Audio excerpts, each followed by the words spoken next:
right, we welcome everyone to another episode of the Cosmic Matrix podcast with myself, Bernhard, and my wife, Laura Matsu. And we have a very special guest today, evolutionary astrology and psychosynthesist, psychotherapist, Mark Jones. And let me just read his bio a little bit, and then we just dive right into it. Mark Jones is an astrologer, teacher, and consultant working with clients and students throughout the world. Mark's first book, Healing the Soul, Pluto, Uranus, and the Lone Lunar Nodes, explains in detail his astrological method. His second book, The Soul Speaks, The Therapeutic Potential of Astrology, fuses Mark's experience as a transpersonal psychotherapist with astrology to outline the transformative potential of an astrology reading.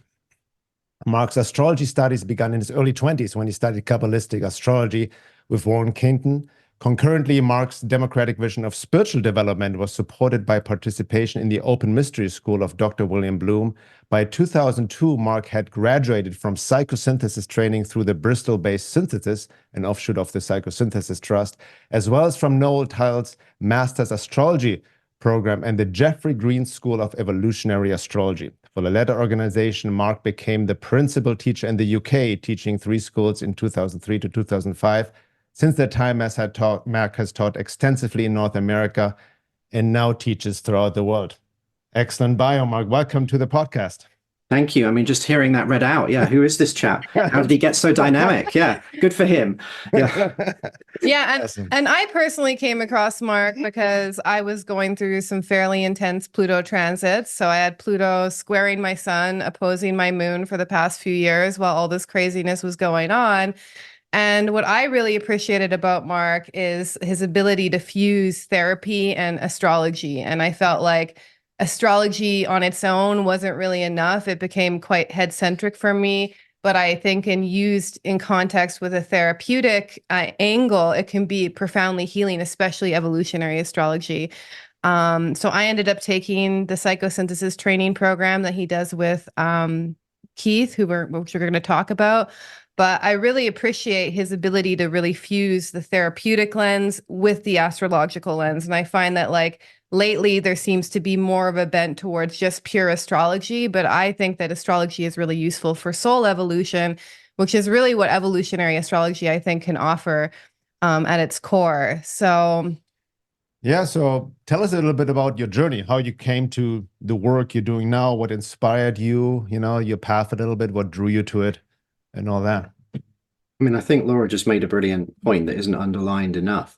And it's a quietly radical point. You sort of feel like going, hush, maybe the astrologers shouldn't be listening, but astrology is not enough. It's just simply not enough. It's a map.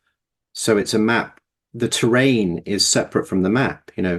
If you have no idea of the terrain, i.e. the psychological or spiritual growth of humanity or yourself, what are you doing with the map? And the paradox of astrology is a bunch of people sat staring at a map whilst the view of life, they're on the south rim of the Grand Canyon, reading the damn map, studying the protocols of the map, studying the way the map changes if you put it in a different software, instead of staring at the mystery of the Grand Canyon that you can't take in. And in a way, we could look at the side of the human self that can't take in reality, that therefore wants to create explanatory frameworks for it, some of which are better than others, let's just say. How was I drawn to that? I think like most people, when your life's freaking out or you've had very meaningful experiences that you don't know how to integrate, and I had a series of, initially psychedelic and then just on their own visionary experiences in my early 20s, hence seeking out certain teachers like the ones you mentioned. And it was refreshing to hear that early biography, actually. I remember the quality of those people.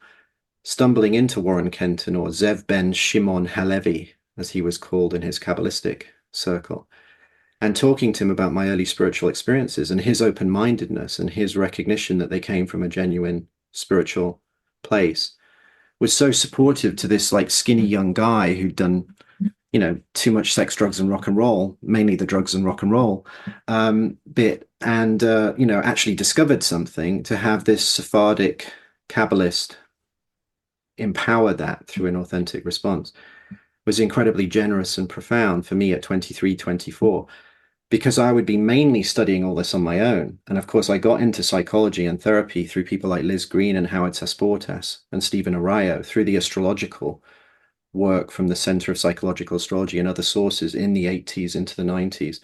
that kind of peak of psychological astrology. So I was reading Jung through those sources well before I actually studied psychology myself. So all the time, my getting into these things is in the context of my own psychological and spiritual evolution. I'm never studying it separately. I'm never thinking, oh, ancient astrology book seems the way to go in life, or it's not like an intellectual interest, like a curator or somebody getting into a subject matter like a collector might. I am literally searching for what will help me stay in touch with the message of my own unfolding star, if you like, on my path. In a really direct personal sense, at least in my 20s and into my 30s. Obviously, by the time I'm in my early and then especially mid 30s, I have this very dynamic personal psychotherapy practice. And of course, if you're an open-minded person, that radically changes your understanding.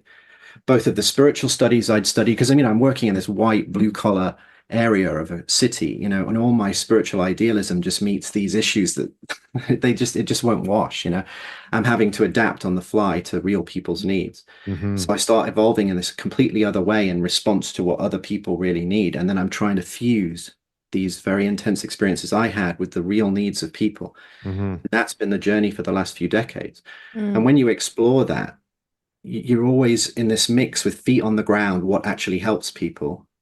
But also, I never wanted to not acknowledge what happened to me. I was thinking about it before I came on. Gurdjieff had this term, the ordinary idiot, which was a very complimentary term because Gurdjieff thought there were lots of extraordinary idiots in the world, right?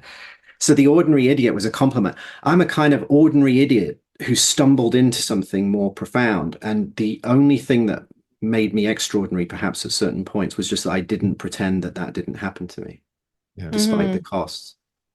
And do you think in like the typical psychoanalytic model, it's people do pretend that these things don't happen, that these experiences aren't real, or they're just aspects of your own imagination? Yes.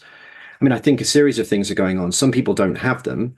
And then many people do have them, but they're primarily unconscious. They don't become self-aware in the experience. The radical thing of what happened to me was I was completely self-aware and awake in what was happening.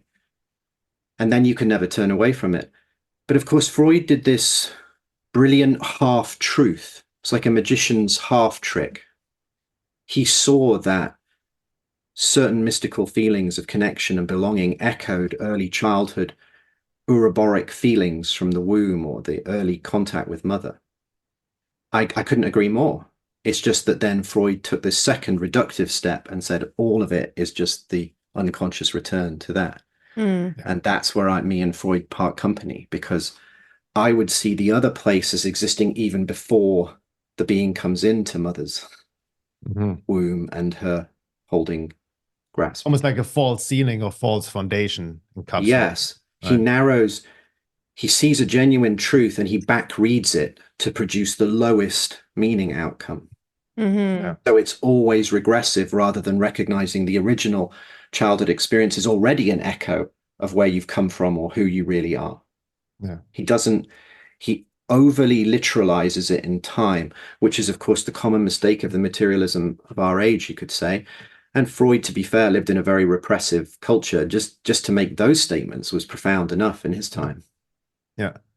Now, what I really appreciate about your work as well, as you also allude to and mention, you really incorporate various different, not only psychological modalities, but also spiritual teachers, esoteric teachings from Gurdjieff, the fourth way, to also Sri Aurobindo now, integral yoga, Steiner, to Rudolf Steiner, and obviously Jeffrey Wolf Green, with whom you studied personally, Evolutionary Astrology.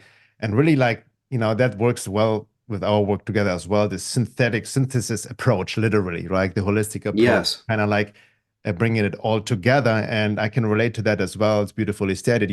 It's a mirror of your own development, your own progress, your own lessons. And then at the same time, what does really work for people to make it really practical, not to go off in some esoteric la-la land that doesn't help people either, right? Especially nowadays. But you also studied with, from what I understand, with David Hawkins and really got into his work a lot as well. So I'm very curious what your experience with David Hawkins. How did that come about? Think about his work and all that. That's the grace of a particular friendship.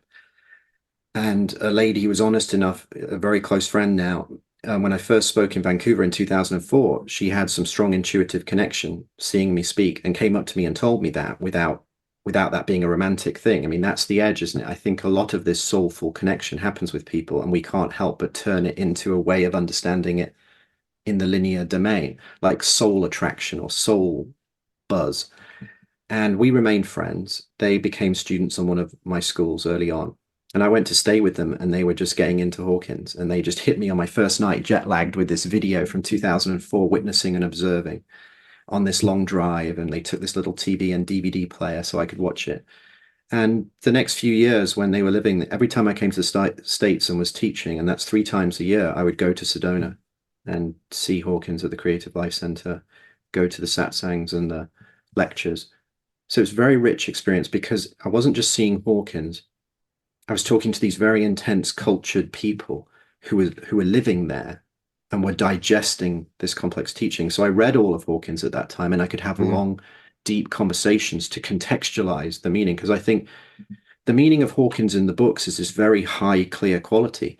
As a person, he's an older man at this time who's often hysterically funny. He's like a random stand-up comedian half the time, but the books are incredibly clear and they're deeply profound. Now, I think Hawkins is a particular type of character. He was a psychiatrist, and he's attracted to this very synthetic view of the mind, but he has quite a linear mind, unlike someone like Jung, who is a poet and an artist and has that more sensitive, intuitive mind. Hawkins wasn't really that type. He's not interested in mythology or, soulful realm kind of stuff. He's very much just laying out maps. But when you grasp those maps, when you realize Hawkins' great point that people think they're thinking, but they're not, they're just living out more primary emotional identifications towards reality itself. Like they're living out a certain state of consciousness, you mean? Yes. A simple example is you wake in the night, you're about to give a presentation or speak to lovely people on a podcast, and you wake at 2 a.m. the night before and you're replanning your lecture or something like that. Is that really rational thought with a new creative impulse, or is it just straight up anxiety? And Hawkins is just pointing to this underlying territory where there's deeper identification of the being with reality. So people who feel, like Chekhov's great line, I wear black because I'm in mourning for my life kind of thing. We see people like that all the time. People are already a certain way, and then they think they're understanding the world, but they're not. They're just transposing their emotional filter onto the experiences that come onto the screen of reality for them. And we see an awful lot of that in the world today. We see this rampant confusion about what's going on and these desperate attempts to do something about it that's often not coming from a very considered or realized place. So Hawkins was a great step for me. Also, he just made it plain, courage and integrity. Yeah. You have to face the inner lie. And you have to face the courage to be yourself. And then you start moving with life instead of against it. And it was incredibly liberating. There were students in the Hawkins community completely focused on his higher teaching, and there is a lot of it. But I was obsessively focused with like the lower states. I knew if you truly understood them, you'd just go into this like deeper place of freedom. Yeah. And, largely that's what happened to me. And it was fantastic. It was such a enriching experience. But to that point of synthesis, I couldn't agree more. I mean, psychosynthesis, it was called that for a reason, to contrast with psychoanalysis. We're not trying to break things down. Yeah. We're trying to see the multidimensional picture and integrate it. And that was, that's why I bring in these various influences, because in that key place and time of searching in my 20s and into my early 30s, those are the people I was reading. Those are the people I was reading. I'm sure you guys know this well, that feeling late at night when you're just so inspired you can't put the book down, when you feel like someone's explaining reality on the next level. Yeah. And with Hawkins' work, I think in essence his message is like how you respond to life is in accordance with the state of consciousness that you're in. Yes. And even how you view God is in accordance with the state of consciousness you're in. I find that very interesting. He has this kind of subcategory on his map of consciousness, is how you relate to God is dependent on the level of consciousness you're at. I just wonder, because people confuse this all the time, his concepts. I just finished reading Truth versus Falsehood, which is a really incredible book, super ahead of his time. It is. But, when he talks about these states of consciousness, so if you're someone who's like at a general state of acceptance, But then you can also experience shame, and you can also go down to the other lower levels, as you've spoken about. So, how is that? Like, is it supposed to be that you're kind of stabilized at a certain level, or do you kind of go down to the lower levels of consciousness and kind of clear those levels out? What's your experience? That's a great question. And that was partly the advantage I had, that these two close friends were their students all the time. And my other friend that I met there, a therapist from Austria who retrained in the States and is a therapist in your guys' part of the world now. Talking to these people helped me explore that, which is, you could say that his fundamental level of consciousness is the electromagnetism of the self.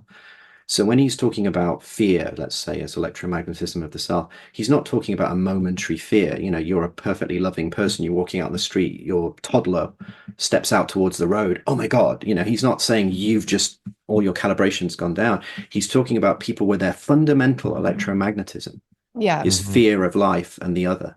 Yeah. And the classic case to understand this is like willingness, the prelude to acceptance. It's like you can have that kind of server, you can go to Claim Jumper or Taco Bell or some fancy restaurant, and your server can come up and go, "Hi, my name's Paul. I'm here to help you today." And it can be utterly genuine. And you can go and have that experience, and it's totally hustling for the tips. Yeah. They are dragging their feet. You can talk to one server who's truly willing and go, "I really like the sound of this dish, but I can't handle the oil on this. Can chef do it separately?" And the server will go and negotiate on your behalf. Genuine willingness can't be faked. You just have this quality where you're prepared to do it or you're not. And that's a great litmus test for what Hawkins was talking about. You can think about people in your life who are broadly, when they're with you, positive, interesting people, but you witness their life and you realize when it fundamentally came to the crunch and they had a chance to express, they didn't take it. They weren't willing. There was insufficient buoyancy in the willing domain.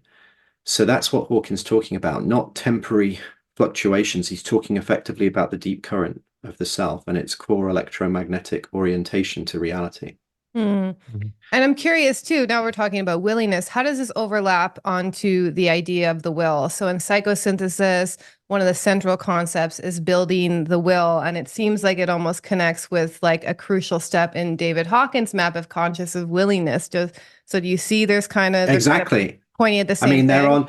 That's where, and Assagioli shares with Hawkins this kind of doctor mind, and Assagioli's books, because Hawkins' books are much more fully philosophically realized, I would argue, but they share that notation style. They're both like used to being busy doctors penning down notes about reality. But I think that's totally where they coincide. Yeah, I think willingness is a fundamental foundation. Once you've found courage and integrity enough to not be lying to yourself and just held in the field of negative emotions, willingness is the next great driver in Hawkins' model. And psychosynthesis is one of the few psychologies, and certainly, as far as I'm aware, the only transpersonal psychology that focuses on the will in a kind of what we might call essential category. And that's Gurdjieff's concept of the will. This is not telling yourself in the mirror, be the best.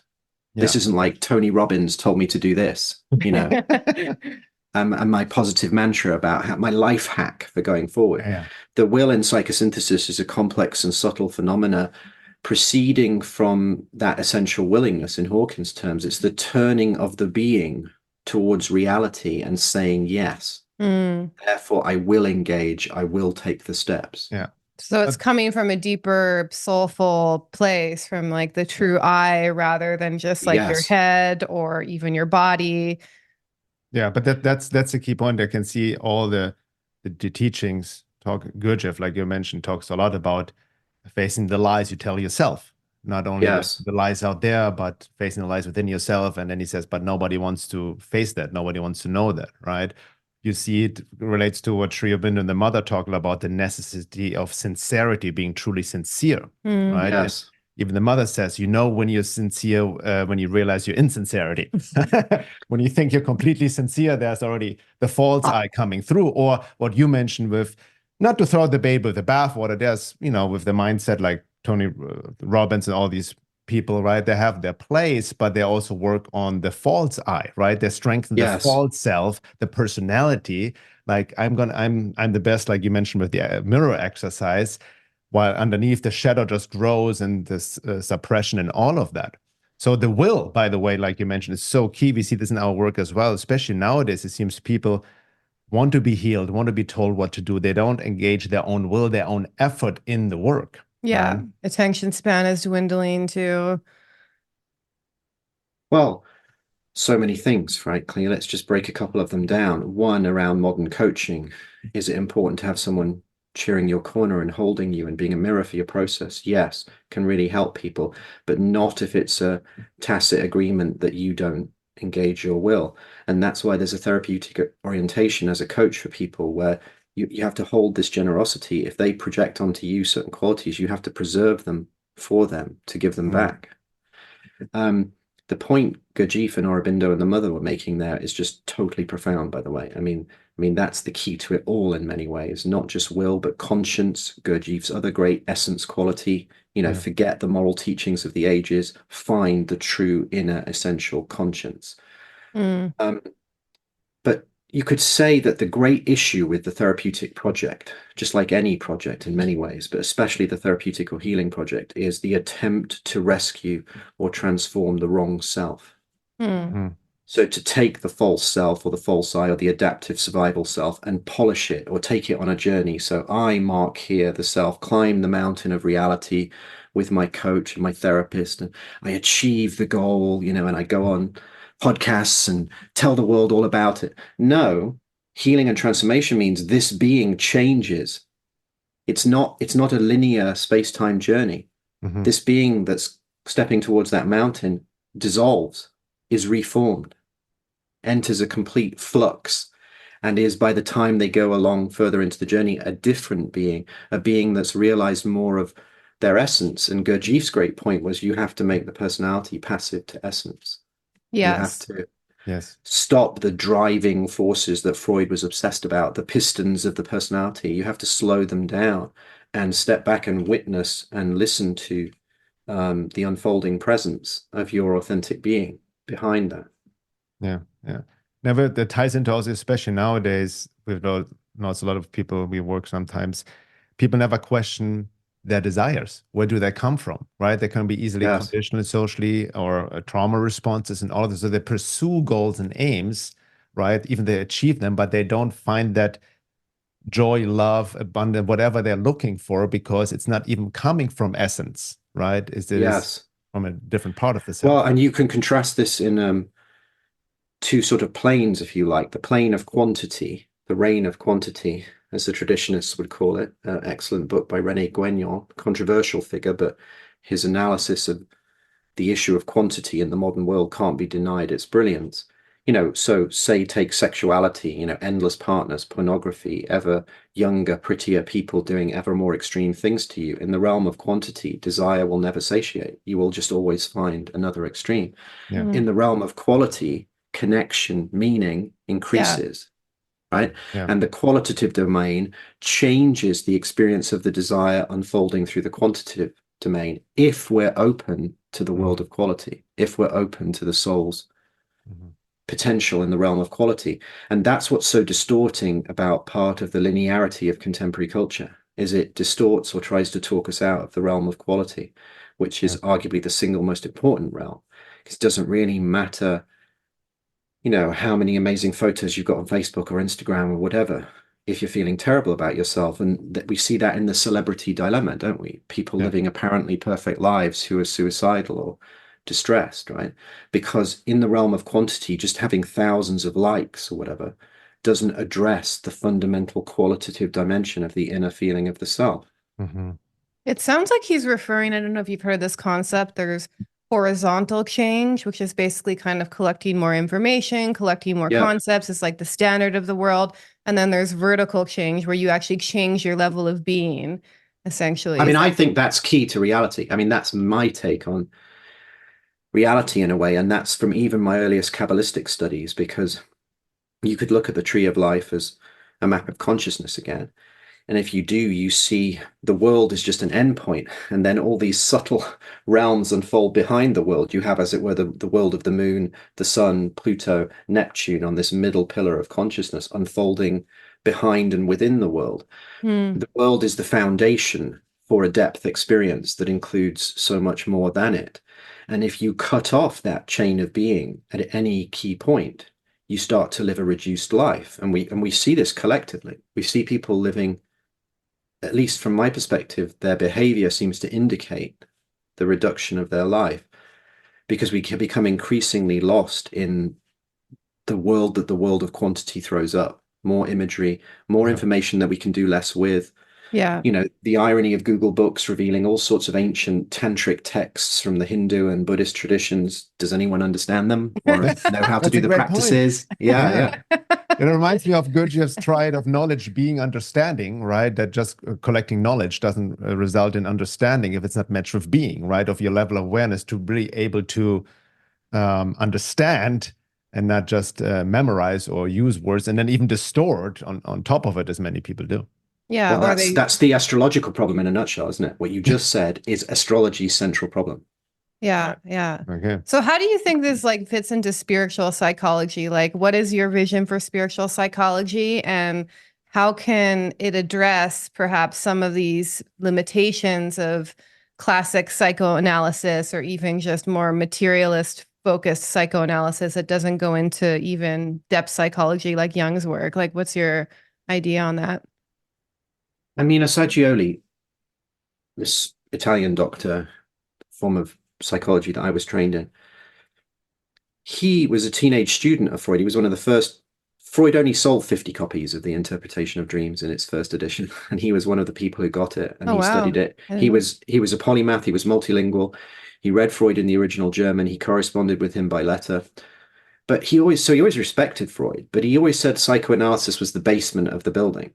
And it was just weird to ignore all the rest. You know, it was just surreal in a way. So spiritual psychology points to the rest of the being. Yes, you can look in the engine room and you can see all this stuff from your early childhood, your complex feelings towards your mother and father. And of course, they're all steered by Freud's actual biographical experience, by the way. I mean, he had a much older father and a very young, pretty mother, you know, and the Oedipus complex was born. I'm not saying it doesn't have a more general truth for people. It seems to some extent. Yeah. But, you know, Freud couldn't transcend his own biography in those analyses. He was just, you know, raising up an understanding of his own deeper process. But Assagioli sees this and he recognizes there's also a top-down view. You know, why are we looking at the unconscious as only containing shameful or repressed material? Why are we not looking at the unconscious for the genuine gifts or higher potentials that might unfold within people in the right circumstance? I mean, I think astrology is a very useful tool in this. There's a way of using astrology that's useful that goes beyond the problem I identified. And if I can just use the mutable cross for people, so Gemini, Virgo, Sagittarius, and Pisces are all just in a cross. They're just all in a fourth harmonic. They all square each other. The three crosses in astrology. Gemini is data, the sheer information that Gurdjieff was so critical about, because Gurdjieff said develop discrimination. Virgo. But how do you develop discrimination? You have to have Sagittarius, a worldview. You have to have an intuitive understanding of the greater depth in order to develop the discrimination, Virgo, to apply to the raw data, Gemini. Otherwise, you talk like a babbling fool. And then where does the intuitive framework, Sagittarius, emerge from? The background field of the presence of reality, Pisces. Right? Yeah. So astrology deepens, if you're open to it, the archetypes themselves take you on a psycho-spiritual journey of depth. The problem with astrology is it gets caught in the Mercury problem right in the beginning. Too much data, and it has a complexity problem, as does all of life, really. How do you orientate yourself in the modern world with this amount of information and complexity going on if you don't have Sagittarius, that deeper organizing worldview or intuitive structure that allows you to, Virgo, discriminate from Gemini all the data? Otherwise, you just literally watch every podcast, wouldn't you? Or YouTube would throw up the new algorithm and you'd watch everything that it put up, you know? And you only have to watch, you know, I followed the tennis the other day and then my entire YouTube feed was just sport. That's true. Like it's tennis? so extreme. It is insane. You have to be aware of the algorithm. For better or worse. We just live in this Gemini world, though. It's like short in attention span and kind of skipping the surface of everything and never really going deeper. And I think what you're pointing at, Sagittarius is really about, on a higher level, this direct experience, this kind of, imagination, inspiration, intuition, what Rudolf Steiner called it, really fits in with that archetype where like you have this kind of direct inspiration that fits into maybe a certain philosophical or spiritual or religious worldview. And then that helps you organize all the other information that you're taking in, because otherwise you're just going to be just collecting little sound bits, and it actually can result in a lot of mental confusion. I've even seen it in myself. Well, having Pluto in the third house, I can relate to that. Yeah.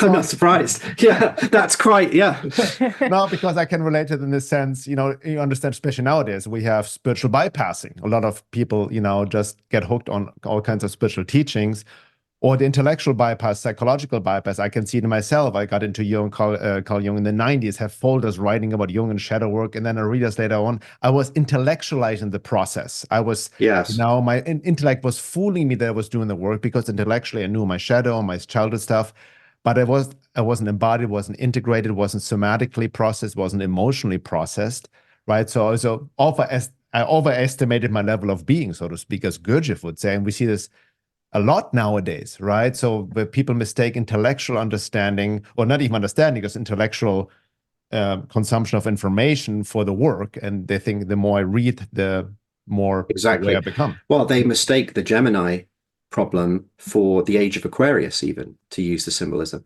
They take all this sign that there's all these multiple data things on the internet as the age of Aquarius has come, and look at the hive mind. No, it's just Babel, isn't it? It's the Tower of Babel. It's just confusion unless you can find a way through it.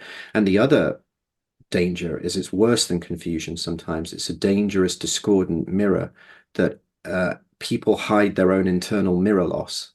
The way that significant people in their life have failed to mirror their true being. They hide it within the algorithm bubble of just finding more and more content that self-reflects their worldview in a way that's kind of almost going, you are right. The others have got it wrong. Right, it confirms your bias. Yeah. Exactly. But that confirmation bias is a huge psychological root in early developmental relational loss, where we're actually deficient because core figures, parental, early teachers, primary caregivers, etc., fail to recognize something about our authentic being, our unfoldment. And then confirmation bias in later intellectual, rational adult framework becomes a kind of powerful screen from the earlier sense of deficiency. So it gives us like a validation our parents did, basically. Well, and it keeps us here rather than sinking into the deficiency, because the deficiency in that earlier sense is terrifying. Yeah. No one wants to go there. Yeah. Even very deep people, many therapists and counselors and coaches haven't gone into that place, truly. I mean, it just, no one wants to. It's not like you wake up one morning and think, hey, I'll just do a deep dive into the most horrific childhood anxiety and deficiency of my early life. Who does that? It's like the antithesis of the positive coaching vibe on many podcasts that I enjoy, from your Modern Wisdom, or your Andrew Hubermans, or a Tim Ferriss, people trying to optimize their life. It's like the antithesis of that. And yet sometimes it's necessary to truly understand the core of being. And that was Gurdjieff's great point. Gurdjieff, I've really had a revelation with Gurdjieff recently, just what a loving and generous teacher the guy was, and how he would play these drinking games celebrating people's problems and shadow qualities, how he tried to break people's attachment to what he called Mr. Self-Love and Mrs. Vanity, the inner core connections that keep us in a certain narcissistically fragile place inside ourselves. We never admit to ourselves how divided we are, how deficient some of that division is. And I just think the man was a legend, frankly, an extraordinarily loving and generous teacher. A trickster too, very much in his own way. Yes, and he pushed people, and that turns people away from him sometimes, as if he lacked heart. I don't think he did lack heart. He just was aware how mechanical we can be. Yeah, exactly. I think he wouldn't be able to get away with what he did now. He would. No. But all those early guys, I mean, Jung wouldn't have been able to either. I mean, that's a good point. It was rock and roll, really, wasn't it? It was like, So so let's just close up, because we kind of touched on this. So what are some kind of general themes you see happening Pluto Aquarius? It's very interesting how you pointed out that a lot of this kind of confirmation bias fuels the algorithm, is fueled by our need to kind of have a mirror from early childhood, which isn't there, which explains a lot of the tribalism and the emotional immaturity happening online, because it's all coming from this regressive emotional place within us, it seems. But what are some general themes that you think are going to happen, or you already see happening now that we're already in it, even though Pluto's going back into Capricorn, in Pluto and Aquarius? I see us carrying a split from Saturn that happened in Pluto and Capricorn and probably earlier, but where you see in some parts of the world a doubling down around authoritarianism or totalitarianism, and on the other side you see a running from Saturn, a running from the implications that there are limits to reality, limits to biology, psychology, our potential, from multi-billionaires, having their own child's blood transfused into their system to live forever kind of stuff, all the way to, socio and cultural issues. So this flight from Saturn resolves around this central split for me between love and authority. And it's only, it seems to me, in a spiritual understanding, you can see that love and authority could entirely come together. The soul could have authority. The soul would have this inner royalty, this aristocracy kind of quality, this sense of ruling genuinely from a love, from a beneficence. And that love and authority could come together like a healthy parent. You're not just going to let your child do anything. No, you're not going to let a small child play with the big kitchen knife. But we've created a world where we've either got people who love being the bad guy or the people who are scared to go there. We've split love and authority in this increasingly traumatized way, it seems to me. And that explains a lot of the divisions politically and culturally. Something like psychosynthesis, you see, why am I so interested in psychosynthesis in a way? And I've asked myself this question a lot because I haven't always been, even though I trained in it. It wasn't just, my central thing necessarily. It's because psychology is clearly so helpful to people. And yet we have this divided psychology, don't we? We have like behaviorism and evolutionary kind of psych. We have clinical psych. That can be completely different from what people are looking for when they read Jung's Modern Man in Search of a Soul. And you get these young kids going to college expecting a bit of Modern Man in Search of a Soul, and they get clinical testing and, interview papers and social psychological statistics and number crunching. It's like, and then it's even further with psychosynthesis. I would argue psychosynthesis is the first explicitly spiritual psychology in the world. It just says you have a radiant star shining from your soul, or to take Aurobindo's phrase, the psychic being. Aurobindo sees the soul as having two faces, one looking at the immutable spirit that can never be harmed, the unborn, undying aspect, and the other that he called the psychic being that radiates towards you with its love and warmth and tries to reach you in your life. Psychosynthesis is an attempt to understand that, to understand the human self as an energetic phenomena from the radiation of that quality from the soul. And what I've found is for people doing the training, and even clients I work with who I've just shared some of the content with, who have been interested in it, is it's just really helping uplift people, give them that sense of psychic buoyancy that seems to be so missing in the contemporary world, that sense that things are inherently meaningful. It can't not be meaningful that your soul is radiating this love, wisdom quality, if you like, towards you, and that the various trials and tribulations of your life, viewed from a different perspective, could be seen to be revealing that quality. And its attempts to come in through your various processes, including resistances, defenses, and ways of avoiding yourself.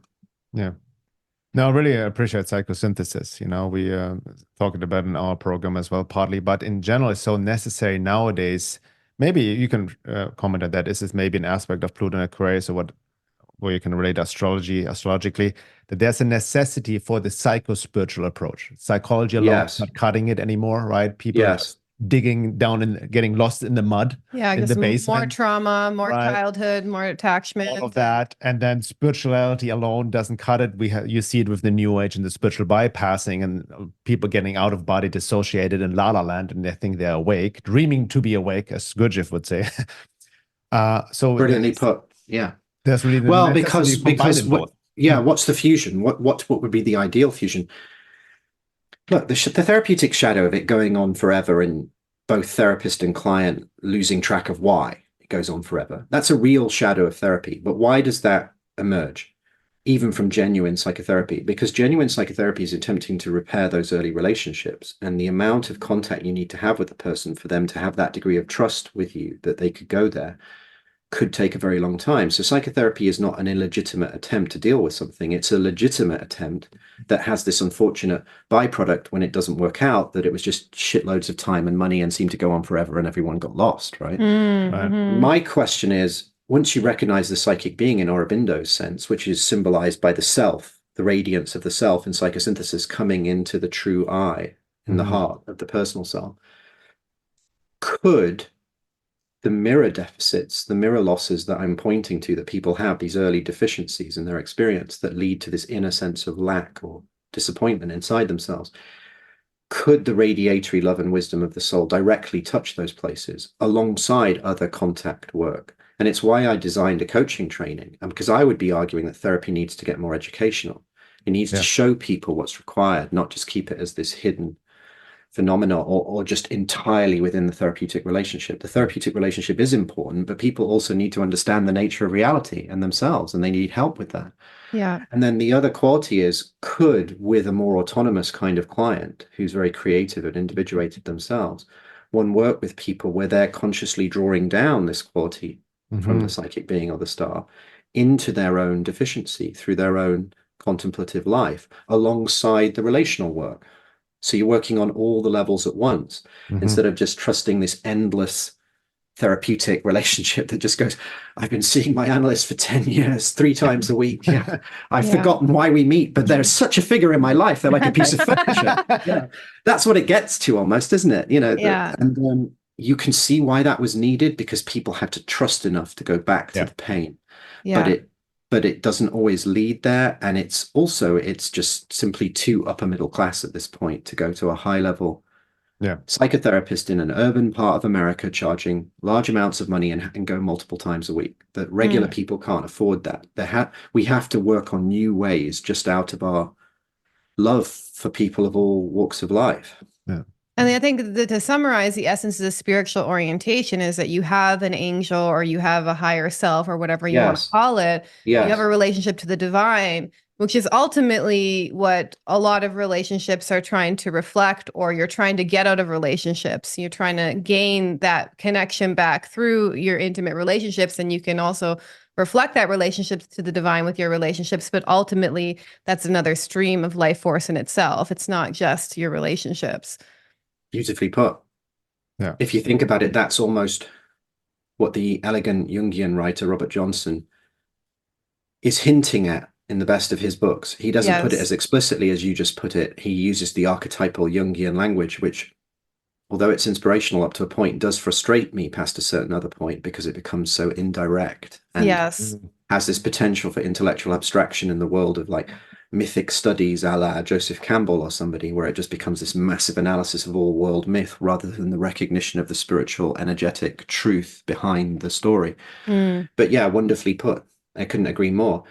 The loss of the sacred relationship, the loss of the soul's yearning for the divine, creates this huge void. And if you don't have the divine or something of a parallel level, and what is of a parallel level to the divine, I can't think of it. You see extraordinary amounts of BS in the world rush in to fill the hole. Well, the H. Almas, right?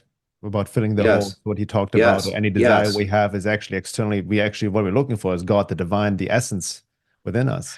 I really rate Almas. I mean, I've never participated in the Diamond approach as a school, but the writing, and particularly those 3 Diamond Mind series books, and particularly The Pearl Beyond Price and The Point of Existence, Transformations in Narcissism, are works of towering genius, in my view. They're an enormous contribution to the field, because they explore the early developmental project from this genuinely spiritually illuminative viewpoint. It's an incredibly profound contribution. You see, if you have only the deficiency, if you live in the whole, to go back to the Hawkins kind of point, you will only see the deficiency outside. You can't see past that in the world. And you get this strange phenomena in the modern world where people are fighting every kind of cause in distant parts of the world, or things outside of themselves, things that don't even apply to them, as this distraction exercise for the real activity Yes. which is the battleground that's being avoided in the deeper self. Yeah. Just before we end, it reminds me of a quote by Sri Aurobindo, just paraphrasing, saying that war is not a biological necessary anymore, but still a psychological necessary, because people are in war within themselves. Yes. So to speak. You could say from another point of view, and I think the being called Seth in those Jane Roberts channelings from the 70s and 80s said it. We dream war before it happens. We dream it from our psychic conflicts. Yeah. Epidemic. Okay, so I think that's great for the second hour. So for those who want to join your next training program, I can highly recommend it. I took it myself. So it's an 18-month, 2-year program, and you would go to, your website is Mark Jones, or it's plutoschool.com, right? No, it's markjonesastrology.com. We've had a nice rebrand in Mark Jones Astrology. Markjonesastrology.com. We'll also link it into the show notes, and you're going to be starting the next cohort in September. So if they want to join, they can reach out to you. And you also offer consultations too, right?